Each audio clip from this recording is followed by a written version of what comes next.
In this demo, we'll walk you through how to create engaging animations in VStitcher. We recommend starting with a base pose, for example, an A pose, to make the animation simulation easier. Let's start by opening the animation workspace. As you can see, this workspace has a different layout. On the left side under Clips, you can see all the animation clips that we can create. At the bottom, we have our timeline. Here we can see the length of the animation. In this dropdown, we can see different animations that are available for the avatar we're using. Some of the default avatars in VStitcher come with several animations. For this demo, I'll be working with Olivia. You can see that she already has some jogging and catwalk animations. Let's start with the catwalk in place animation. If you take a look at the timeline, you'll notice that it says, "Go to the starting frame to begin recording." By clicking here, the simulation will go to the first pose of the first frame of the catwalk animation sequence. We can also enable fast mode. This will allow the simulation to run slightly faster. However, fast mode can reduce the details of a garment, so we'll disable it once the simulation is done. Usually, the simulation finishes automatically, but we can also end it manually. Now that the simulation of the first frame is complete, you can see that instead of the notification, there's a record button, and under Clips, we can see a new clip was created. If I hover my mouse, we can see the clip details. Looking at the garment, we can see that the belt doesn't look right. To fix it, we can use a styling tool.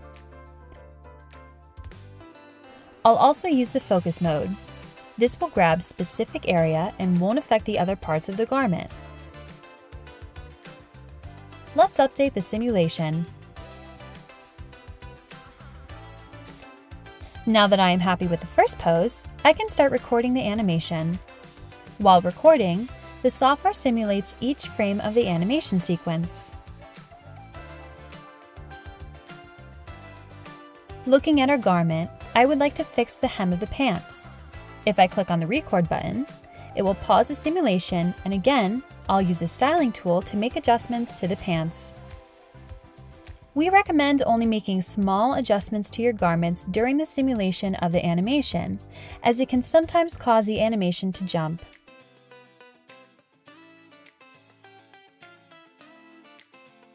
And we can continue recording the animation. Once the animation is complete, we can take a look at the timeline to check that all the animation frames are simulated and that the record button is now a play button. Let's press play. You can also enable the loop option here. Great! Now we can see our garment in action.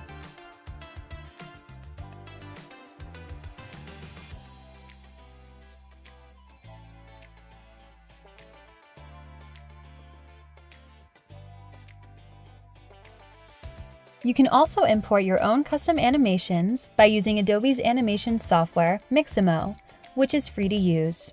All you need is an Adobe account. You can also upload your own avatars to the platform. I'll be working with Olivia here, the same avatar that I have in VStitcher. On the left side, you'll see that Mixamo offers a variety of animation options. There is an option to filter the animation, for example, dance. By clicking on the animation, you can watch a quick preview of it.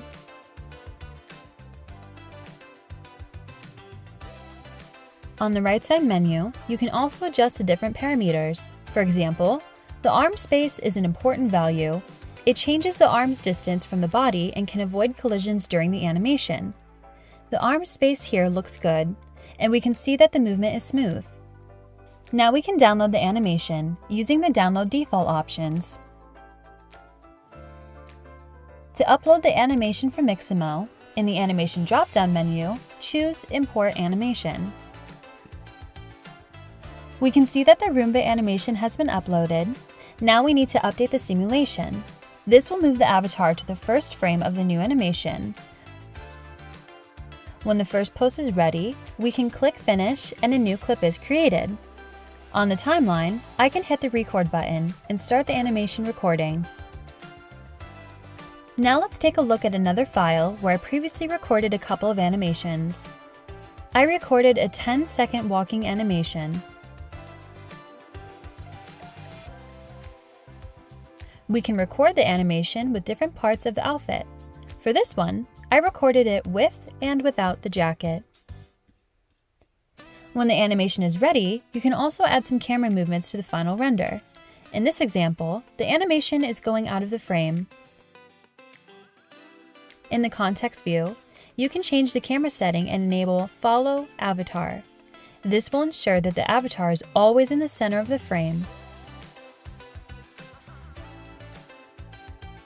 I'll then upload the long walking animation. For the final render, I would like to add some camera movement so we can see how the garment looks from different angles. In the context view under Motion dropdown, let's choose Full Circle. The camera will rotate in a full circle around the avatar, and we can see all the details of the garment in motion. To change the zoom, we can adjust the field of view. Increasing the amount will zoom out and we can see the entire avatar.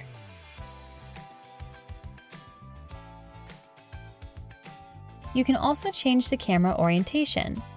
The default value is the front view. Changing the orientation value will change the position of the camera, for example, 45 degrees. In addition to the full circle, you can also choose from several other camera view options. The bottom to the top will create a more dramatic effect. Let's try this with the default orientation of the front. You can also adjust the speed of your animation preview. You can either slow it down or speed it up. Let's review it in slow motion. This creates a nice effect and allows you a more detailed view of how the garment behaves when moving around.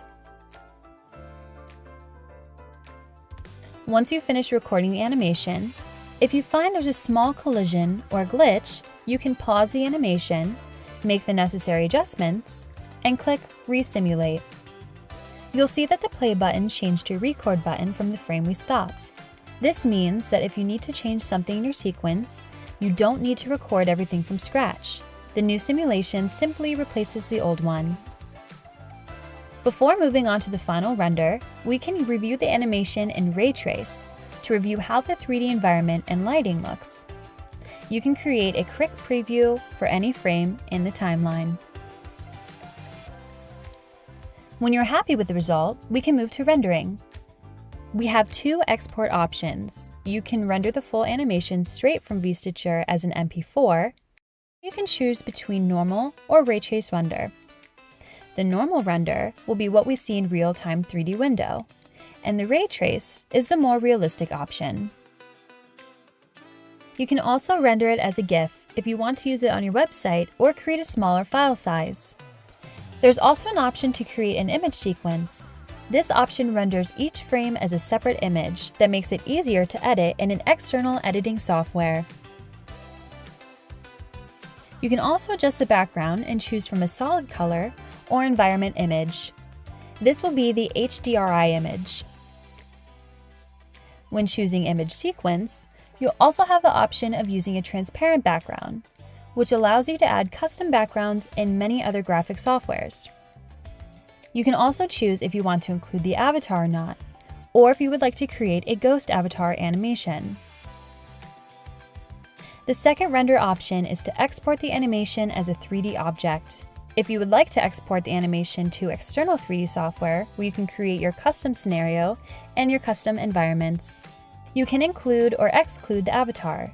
In the 3D format dropdown, you can choose the best export option according to the software that you're working with. Here's a final render I created. You can see the different camera motions in the background I added. In this example, I exported the animation to Blender and added custom backdrop. And there you have it! Quick and easy ways to create engaging animations. For more information about the Animation Workspace or any other animation-related topics, visit our Help Center.